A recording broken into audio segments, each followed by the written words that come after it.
So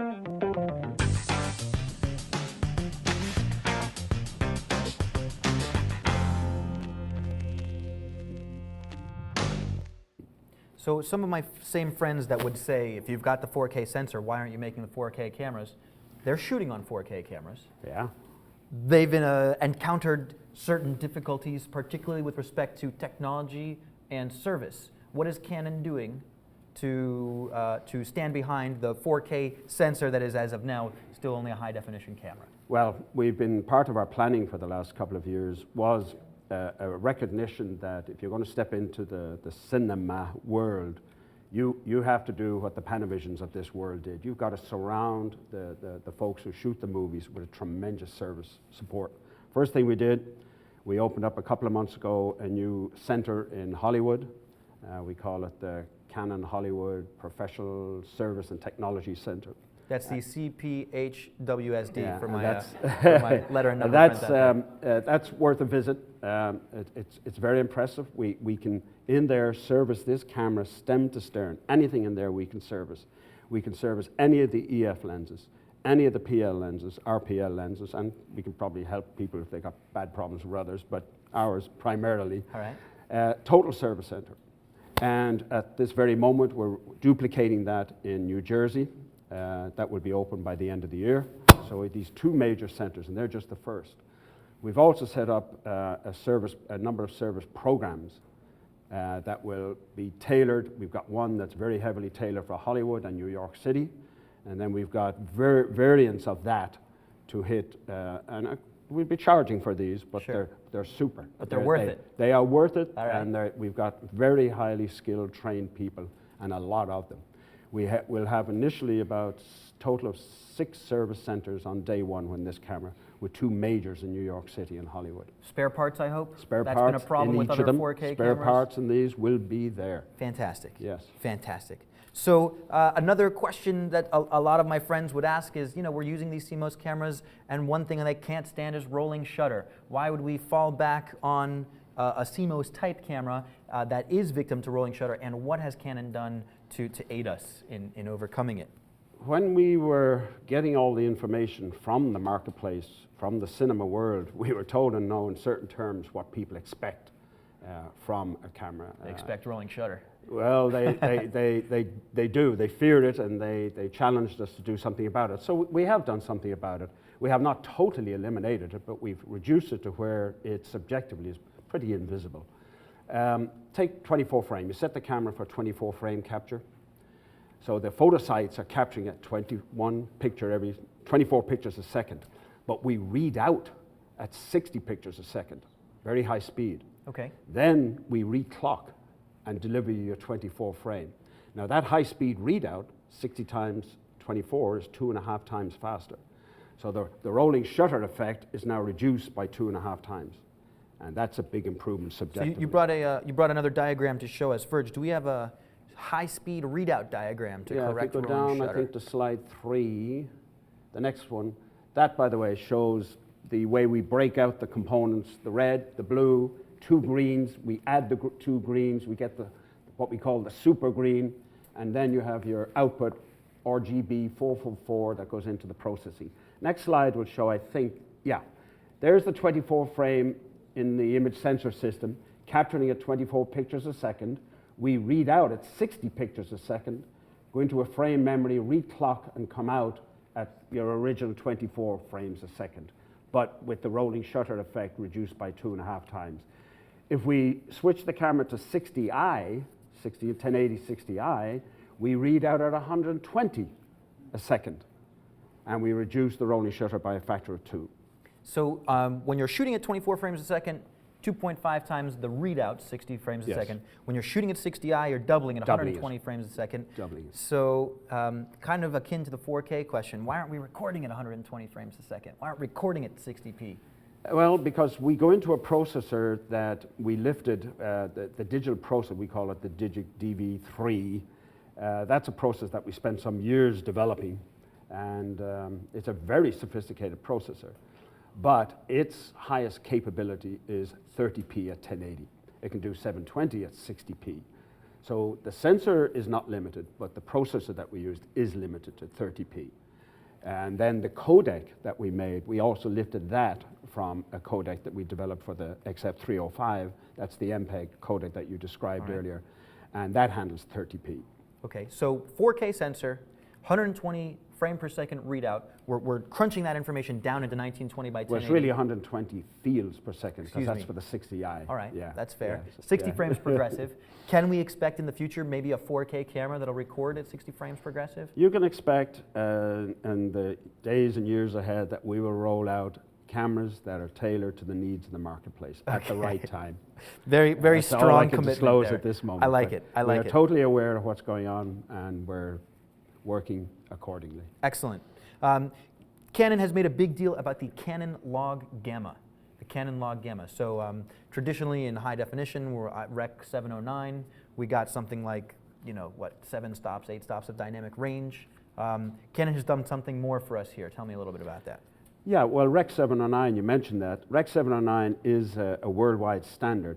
Problem with it is it specifies gamma from black to reference white. It doesn't treat beyond the overexposed signals.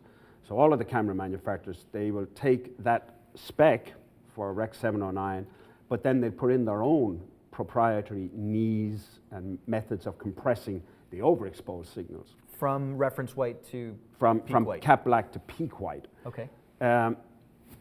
We didn't invent the log. That's other camera manufacturers said, well, our sensors today are getting better and better, and they're capturing large dynamic range. If we're going to capture that to record it, we better use a logarithmic curve that goes from black to peak white and make a smooth curve. And the different manufacturers have tailored their curves to their processing constraints and the recording constraints. We did the same.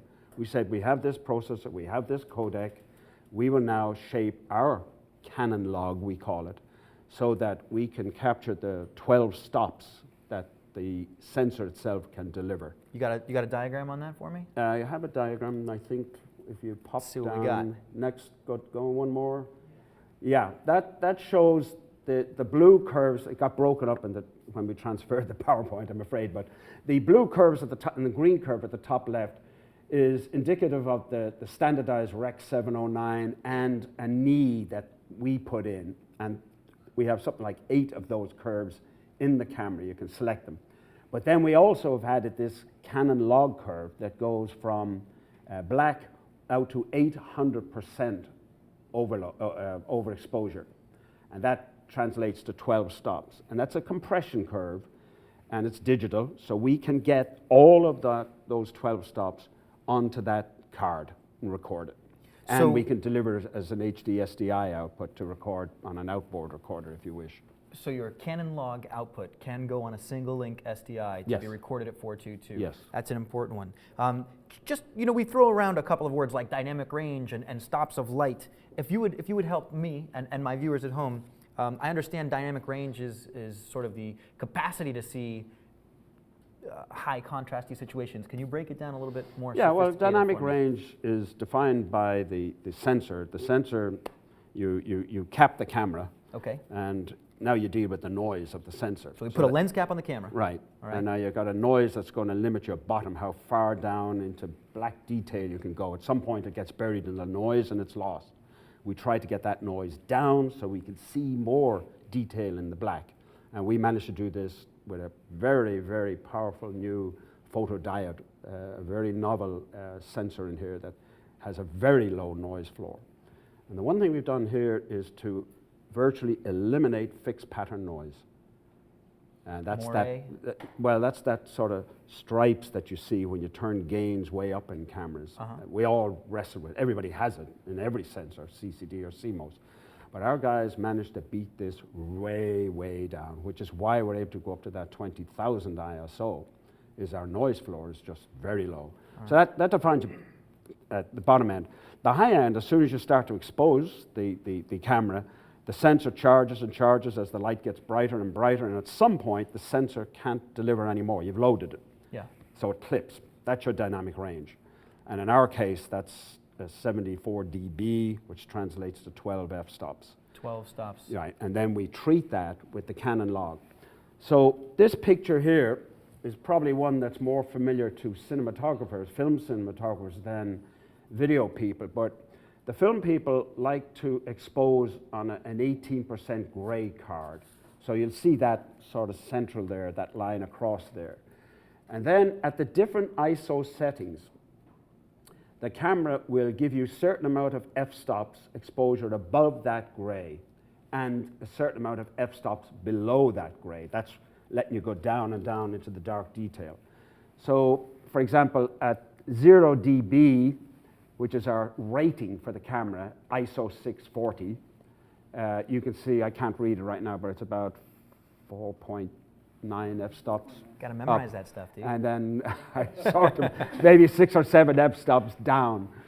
And then you can see as we crank up that ISO, the gain, we are showing you there the ISO settings. We're showing you the gain that's associated with that. And at the very bottom, we're showing you the signal to noise. Now note that at ISO 20,000, the noise is, I think, 41 dB. Now 41 dB is, you can see that on a monitor. And I think when you went to ISO 20,000, you probably saw some grain. I didn't. But you didn't see fixed pattern noise. And when you remove the fixed pattern noise, that electronic noise that's left has a sort of organic look to it that's, I won't say it's film grain, but it's evocative of film grain. All right. It doesn't have the fixed pattern in it that people hate with video noise. And that's why even at 20,000, even with that level of noise, when you've got almost no light, you're still getting a remarkable picture. Fantastic. You know, the common dichotomy here is, am I going to shoot on film, am I going to shoot on video? And people have sort of been avoiding video as they could more closely approximate what the eye sees on the organic, emulsified, celluloid film. But my understanding of high definition is that we're attempting to get closer and closer to bridge that gap. We are, and that's been a quest for a decade or more as video and film started to converge around the 2000 when serious 24-frame video products started to appear. The video side, we started to pay a lot more attention to the film people. Yeah. And we were learning what do they mean by tonal reproduction, exposure, latitude, and terminology that isn't video. We learned a lot, and we spent a lot of time explaining all of that terminology to our design engineers, and we challenged them to look at those attributes of film and do the best you can with a sensor. I think they did a hell of a job here. So let me get into a couple of personal questions. Are you watching any television shows lately, or are you a fan of any of the movies that are coming out? Give me some of the media that you like to consume. Well, I don't watch a lot of television other than PBS. I'm a snob, and I watch lots of movies. Netflix. You know, I'm a Blu-ray man. So you don't mind watching movies on sort of a home television? Well, I have a big 65-inch one at me. home myself. I'm very fussy about what I watch. Yes, sir. And I go to the movies a lot. My wife and I go to the movies a lot. Let me ask you, how much content are you consuming on the internet these days? Not an awful lot, other than stuff related to my work. Okay, all right. Not a lot of entertainment, if that's what you're asking me. Entertainment, No. science? Science, yeah. All right. So what would be your favorite internet television show? I don't have one. Okay. All right. I don't have one. We're working really hard to change it. All right. I would once again like to thank our friends from Canon